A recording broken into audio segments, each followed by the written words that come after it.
بسم الله الرحمن الرحيم الحمد لله رب العالمين والصلاة والسلام على سيدنا ومولانا محمد وعلى آل سيدنا ومولانا محمد وبارك وسلم. اللهم ربنا أرنا الحق حقا وارزقنا اتباعه وأرنا الباطل باطلا وارزقنا اجتنابه. اللهم أرنا حقائق الأشياء كما هي. ربنا زدنا علما وعملا وإخلاصا يا رب العالمين. اللهم انصر أولياءك في مشارق الأرض ومغاربها. اللهم انصرهم على عدوك وعدوهم إنك على كل شيء قدير. اللهم فرج عنا وعن إخواننا في غزة وفي فلسطين كلها وفي اليمن وفي لبنان وفي إيران وفي أفغانستان وفي مشارق الأرض ومغاربها وفي السودان وفي ليبيا وفي الصين وفي الهند وفي كشمير وفي مشارق الأرض ومغاربها. اللهم نفس كربنا وكربهم وثبت أقدامنا وأقدامهم والطف بنا وبهم يا أرحم الراحمين يا رب العالمين. وصل وسلم على سيدنا ومولانا وحبيبنا وشفينا وطبيب قلوبنا ومأوانا وملجأنا ونور أعيننا محمد وآله وأصحابه وأعوانه وأزواجه وإخوانه إلى يوم الدين ولعنة الله على أعدائهم أجمعين برحمتك يا أرحم الراحمين آمين آمين یا رب.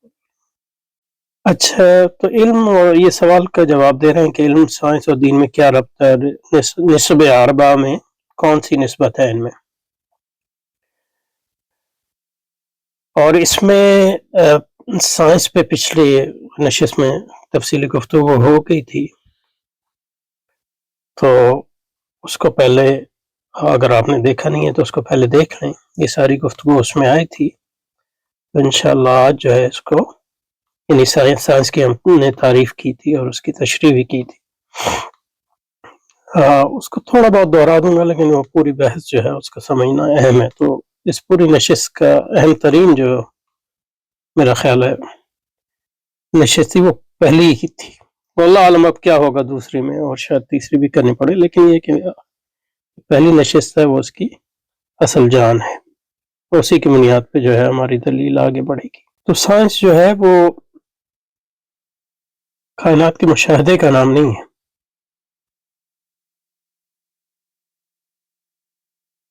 یعنی مشاہدے کائنات کے تو مختلف اس کے طریقے اور اس کے مقاصد ہو سکتے ہیں. سائنس کا مقصد کائنات کا مشاہدہ نہیں ہے سچ، although that might involve مشاہدہ بھی اس میں شامل ہوتا ہے، اس میں کوئی شک نہیں. جیسے دوسری چیزوں میں بھی مشاہدہ شامل ہوتا ہے. مشاہدہ اور مراقبے، تو صرف مشاہدہ تو کسی چیز کو سائنس نہیں بناتا. جو اس کی جان ہے وہ، جیسے کہ پچھلے اس میں بتایا، وہ کنٹرولڈ ایکسپیریمنٹ.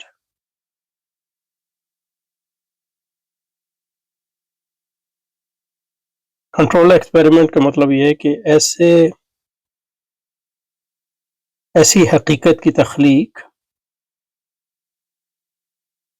لیبارٹری میں نارمل ہوتی ہے جس میں آپ آزاد متغیرات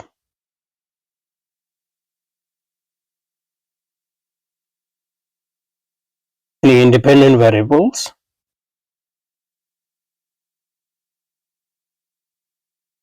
عموماً ایکس سے، اس کی علامت ایکس آزاد متغیرات اور ڈیپینڈنٹ ویریبل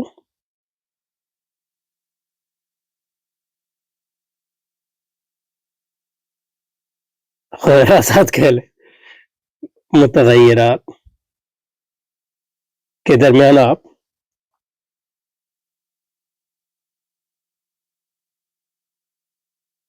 کنٹرول ان معنی میں کہ آپ آزاد متغیرات کو جس طرح چاہتے ہیں بدلتے ہیں اور دیکھتے ہیں کہ اس کا اثر جو ہے غیر آزاد متغیرات پہ کیا ہوتا ہے، اور اس کے نتیجے میں جو ہے قانون دریافت کرتے ہیں.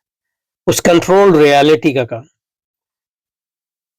اور اس کا مقصد یہ ہوتا ہے کہ پھر اس کنٹرول ریالٹی کے نتیجے میں جو آپ نے قوانین دریافت کی ہیں اس کو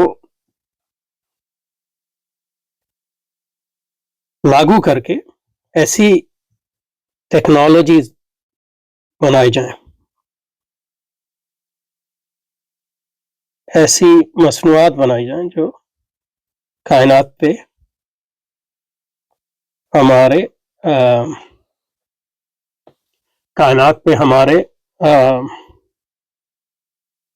کیا لفظ ڈھونڈ رہا ہوں، حکمرانی کو قائم کریں یا مرضی کو نافذ کریں اور ہم جو چاہیں کر سکیں۔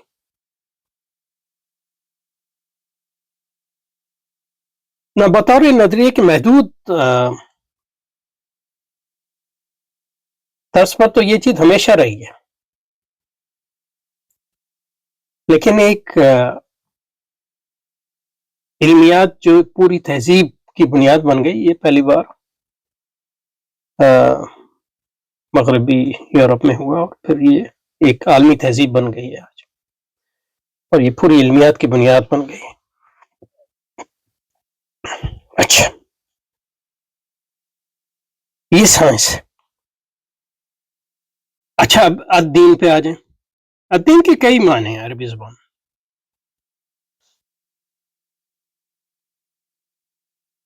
الدین فی اللغہ، لغت میں لیتے ہیں پہلے، یطلق علی عدت معنی، کئی معنی ہیں اس کے۔ مثلا پہلا معنی دین کا ہے الملک والسلطان۔ یہ حضرت مولانا مودودی رحمۃ اللہ علیہ نے اس معنی کو، یہ معنی جو ہے لوگوں کی نظر سے اوجھل ہو گیا تھا، یا اوجھل یعنی مطلب یہ ہے کہ اس پہ جو ایمفیسس تھا وہ کم ہو گیا، تو اس لیے آپ کی تجدیدی یہ کام بھی ہے کہ آپ نے اس معنی کو ریوائیو کیا۔ یعنی کتابوں میں تو لکھا ہوا ہے، علماء بھی جانتے تھے، دین تو محفوظ ہے اس میں، لیکن یہ ہے کہ استعمار کی وجہ سے اور اسلامی حکومت کے ختم ہونے کی وجہ سے دین کا یہ معنی جو ہے کہ اللہ کا ملک اور اس کا سلطان، یعنی اس کا مطلب کیا ہے؟ سوورنٹی، یعنی انگریزی اس کا جو ترجمہ ہے وہ سوورنٹی۔ اور اسی بنیاد پہ مولانا مودودی نے کہا کہ دور حاضر میں جو ہے ریاست جو ہے الدین کے معنی میں ہو گئی، یہ نہیں وہ دین ہے ان معنی میں کہ وہ سوورن ہے، ایبسولوٹ سوورنٹی جو ہے ریاست کا حاصل۔ اس کا مطلب یہ ہے کہ اسلامی ریاست کا مقصد ہے وہ ریاست جس میں دین کی سوورنٹی جو ہے اس کو دوبارہ سے نافذ کیا جائے۔ تو پہلا معنی ہے الملک اور سلطان، الملک والسلطان، اس کا مطلب سوورنٹی، بادشاہ۔ اور اس معنی میں قرآن مجید میں یہ لفظ استعمال ہوا ہے کئی جگہ، سورہ یوسف میں جیسے ما کان لیأخذ اخاہ فی دین الملک، دین کا یہ مطلب ہے اس کے قانون کے مطابق، اس کے سوورن قانون کے مطابق، فی دین الملک۔ اور یہ سوورنٹی جو ہے یہ دو طرح کی ہوتی ہے اور دونوں معنی میں مراد ہے۔ یہ کانٹیکٹ سے پتہ چلتا ہے کہ کس معنی میں وہ استعمال ہو رہی ہے۔ ایک تو اللہ کی جو اس کی سوورنٹی اللہ تعالیٰ کی جو ہے دو طرح کی، ایک قدری ہے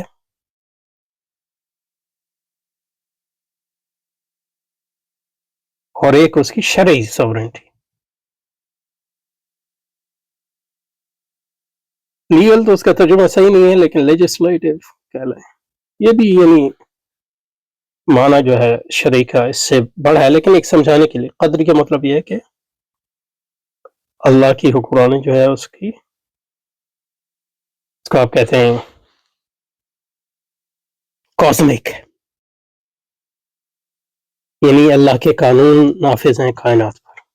یہ قدری جو اس کی یعنی اس کے قانون جو ہے دو طرح کے ہیں.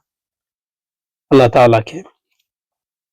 تعالیٰ کے جو قانون ہیں وہ دو طرح کے ہیں. اس کی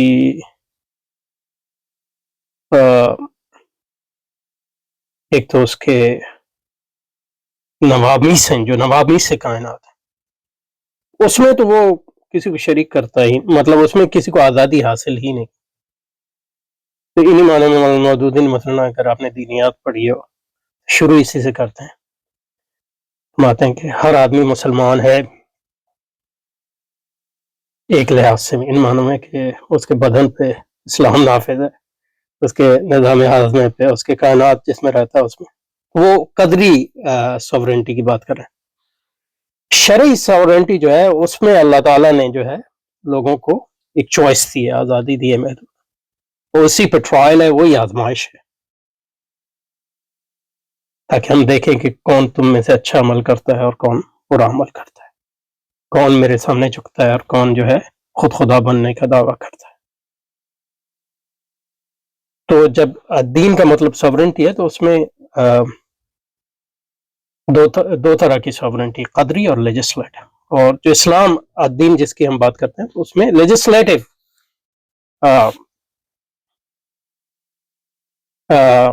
سوورنٹی کی بات. اور کائنات جو سائنس ہے اس کا تعلق ایک معنوں میں جو ہے قدری سوورنٹی سے،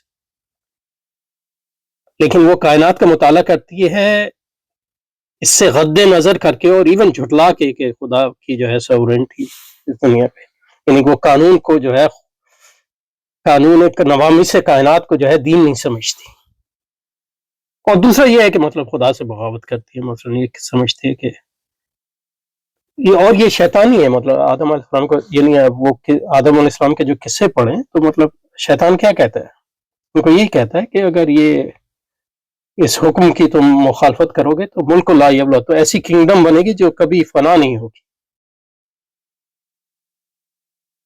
اور سائنس کا بنیادی مقصد بھی اور اس کے نیچے جو نظریہ ہے، جو ایتھوس ہے، وہ یہی ہے کہ ایسی پرانی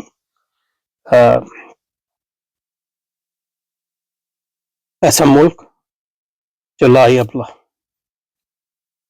کو بنانا. اور یہی مطلب آپ جب ان کے جو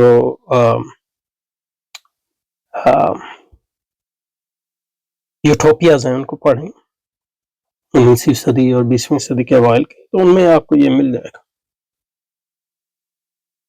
اور مطلب کہتے تھے کہ سائنس کے نتیجے میں مطلب موت پہ بھی قابو پا لیں گے وغیرہ. اور یہ آج بھی یہ موجود ہے. مثلا آپ دیکھیں یہ بڑے بڑے جو بلینئرز ہیں، کئی لوگ ہیں جو مطلب یہ کہ اب بھی کوشش کر رہے ہیں کہ موت پر قابو پا لیں اور ہمیشہ زندگی گزاریں. اور یہ زندگی ایسے گزارتے ہیں کہ مطلب یہ موت ہے نہیں. یہی پوری تہذیب کا جو جوہر ہے، مغرب تہذیب کا، وہ یہی ہے. انہی معنوں میں یہ ابلیسی تہذیب ہے. دوسرا معنی جو ہے طریقہ وے آف لائف.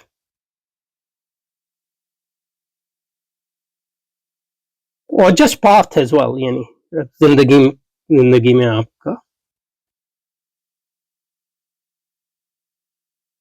کیا راستہ چنا ہے. تو سورہ کافرون میں ہے لکم دینکم ولی دین، تمہارے لیے تمہارا طریقہ اور میرے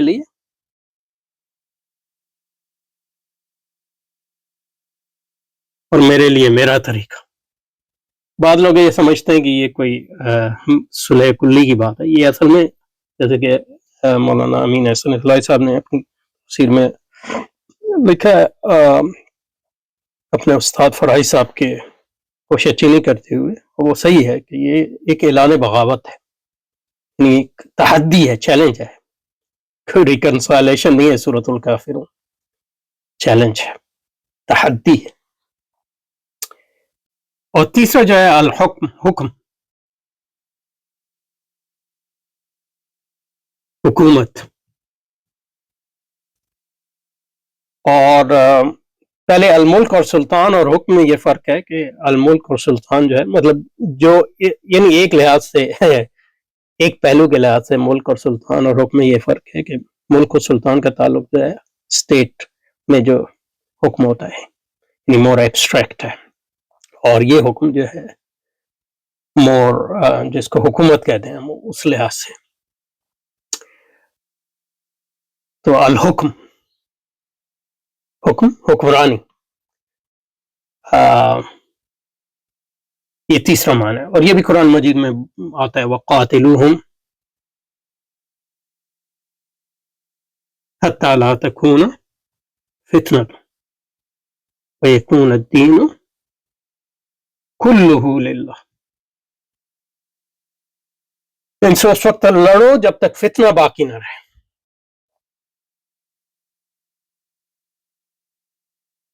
فتنہ باقی نہیں، فتنہ سے مراد جو ہے شرک ہے، اور ہر طرح کے شرک فی وَيَكُونُ الدِّينُ، اور دین سوورنٹی پوری کی پوری اللہ کے لیے ہو جائے، حکم جو ہے اللہ کے لیے ہو جائے. یہاں سوورنٹی بھی مراد ہے اور ایکچوئل جو ہے حکم بھی مراد ہے.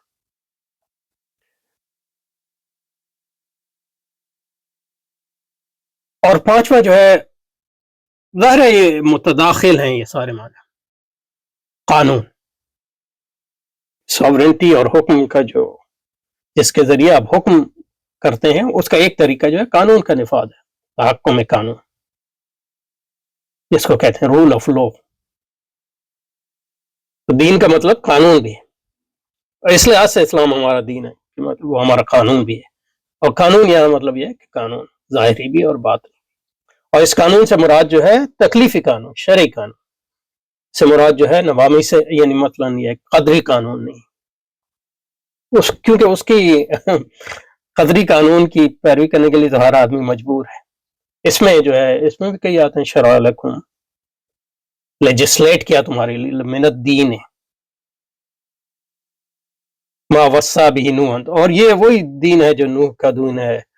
والذی اوحینا الیک شرع لکم من الدین، دین سے مراد یہاں کیا ہے؟ قانون، اس کو ہم شریعت کہتے ہیں، یعنی محدود معنی.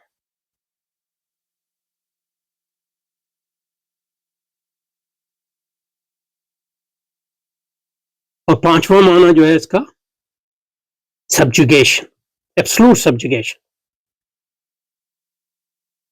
خضوع، الخضوع. اور یہ خضوع الذل، یہ سیاسی بھی ہے لیکن اس سے بڑھ کر میٹافزیکل بھی ہے. اور اس کا اظہار جو ہے سجدے میں ہے، اس کی جو معراج ہے. اس لیے نماز، مسلمان کی معراج نماز ہے، اور نماز کی معراج کیا ہے؟ سجدہ ہے. اور یہ سجدہ جو ہے آپ کا مابعد و طبیعتی خضوع اور ذل ہے، اور شرعی ذل بھی ہے. اسلام اس دونوں کا مجموعہ ہے. یہ جو ہے طریقت ہے اور یہ شریعت ہے، ظاہر و باطن. تو ہر چیز جو ہے اللہ کے لیے پاسبل، اللہ کے لیے جو ہے سامنے پروسٹریٹ ہو جائے، خاضع ہو جائے، اس کے subjugation of everything, individual, society, state, everything. چھٹا معنی ہے یوم جزا، کیونکہ اس وقت فیصلے کا دن ہے، اس لیے اس کو یوم جزا، حساب، اصل حساب جو. تو الدین جو ہے جو مالک یوم الدین، یہ ملک یوم الدین، قراتان متواتراتان، مالک یوم الدین یا ملک یوم الدین. اور اصطلاحاً جو ہے دین، وہ اصطلاحاً جو دین ہے اسلام ہے، اسلام کی ایوری تھنگ وہ دین ہے. ما شرع اللہ لعبادہ من احکام الظاہرہ والباطن. شریعت محمدی اور طریقت محمدی، اس کے مجموعے کا نام اسلام ہے. یہ دین ہے. اور اس دین کی بنیاد کیا ہے؟ complete submission to Allah subhanahu, اطاعت کلی و مطلق. اور سائنس کا کیا مقصد ہے؟ اس کائنات پر کلی کنٹرول. یہ پوری اس کی ضد ہے. ان معنوں میں مطلب جو ہے اگر نسبت دیکھنا چاہیں سائنس اور اسلام میں تو وہ تباہی ان کی. اس پہ آئیں گے انشاءاللہ. اچھا، اس میں آخری جو بحث کر کے یہاں اب لوگ کہتے ہیں کہ مطلب تو سائنس کو اگر انکار کر دو گے تو مطلب یہ ہے کہ ٹیکنالوجی کا انکار کر دو گے تو مطلب یہ کفار سے لڑو گے کیسے، جہاد کیسے کرو گے. مطلب سائنس کے انکار کا مطلب یہ ہے کہ اس چیز کا انکار جس کو ہم نے ابھی بتایا. ٹیکنالوجی کے انکار کا مطلب بھی اس چیز کا انکار ہے. اب یہ ہے کہ ہم سائنس اور ٹیکنالوجی کو کس طرح استعمال کریں کہ اس کا جو کور ہے، اس کا جو ایتھوس ہے وہ باقی نہ رہے، اور اس کی مختلف چیزیں ہیں وہ دین کے ایتھوس اور دین کے خادم بن جائے. یہ بنیادی چیز ہے نا. تو اور یہ امام غزالی نے کیا مثلا تحفۃ الفلسفہ میں. فلسفے کو بالکل رد نہیں کیا، اس کا تحافہ کیا، اور اس کی جگہ جو ہے. اور تحافہ کیوں ضروری ہوتا ہے؟ ڈیکنسٹرکشن جس کو کہتے ہیں. کیونکہ دیکھیں نا، جو سائنس کا میں نے آپ کی ابھی بات کی، اس میں جو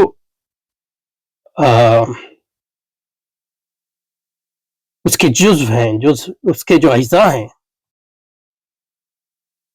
ان کو الگ الگ کریں اس ایتھوس سے جس کو میں نے اب بتایا، وہ بنیادی اس کا ڈیفائننگ کریکٹرسٹک یا اس کا ایسنس یا جوہر، اس سے الگ کریں تو ان میں سے کوئی ایسی چیز نہیں ہے جو بذات خود جو ہے اسلام کی مخالف ہے.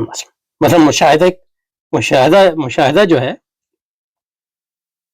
تو اسلام میں یعنی مشاہدہ، چاہے وہ حصی مشاہدہ ہو، باطنی مشاہدہ ہو، مراقبہ ہو، تو اسلام کی جان ہے. لیکن جب آپ مشاہدے کو خادم بنا دیتے ہیں، سائنس میں مشاہدے کو ایک پورے نظام میں رول ہے، اور وہ نظام یہ ہے، وہ رول کیا ہے کہ ایسے قانون دریافت کیے جائیں جس کے مطابق جو ہے انسان جو ہے کائنات کا حکمران بن جائے.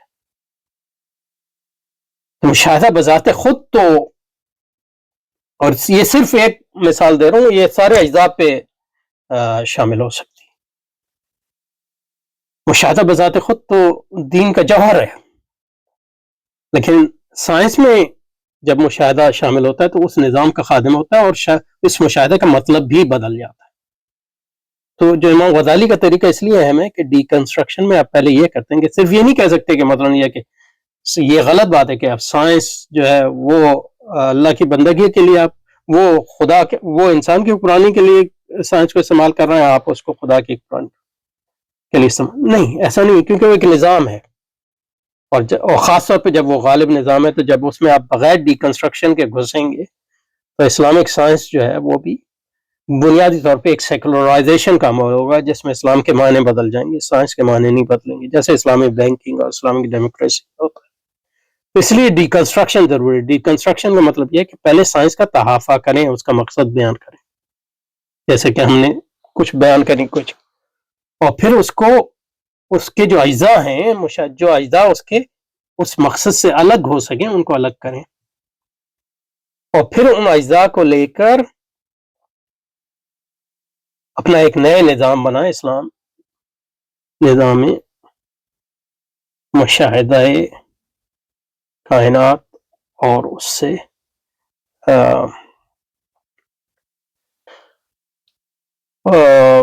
کائنات سے جو ہے تمتع ہونے کا ایک نظام بنائے، جس میں مشاہدہ بھی ہوگا، اس کے نتیجے میں جو ہے آپ ٹیکنالوجی بھی، جیسے مثلا یہ کہ ایران نے میزائل بنائے، یہ جو ہے اس کی مطلب یہ ہے کہ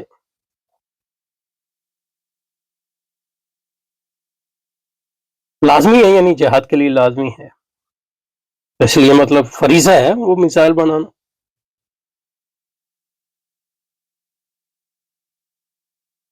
لیکن جو ہمارے سامنے چیلنج ہے وہ یہ ہے کہ اس میزائل بنانے کے عمل کو اس علمیات سے کاٹ دیں جس کو ہم سائنس کہتے ہیں، اور ایک نئی علمیات میں رکھیں جو جس کو ہم نوامی سے کائنات کو جاننے کا علم کہہ سکتے ہیں. اب ایرانی نے تھوڑا بہت اس میں کام کیا ہے، زیادہ تر پریکٹیکل ہے، لیکن وہ کیونکہ ان میزائل کی ساری ٹیکنالوجی کا تعلق ان کی فوج سے ہے اور اس حکومت سے ہے جو کفار سے مسلسل جو ہے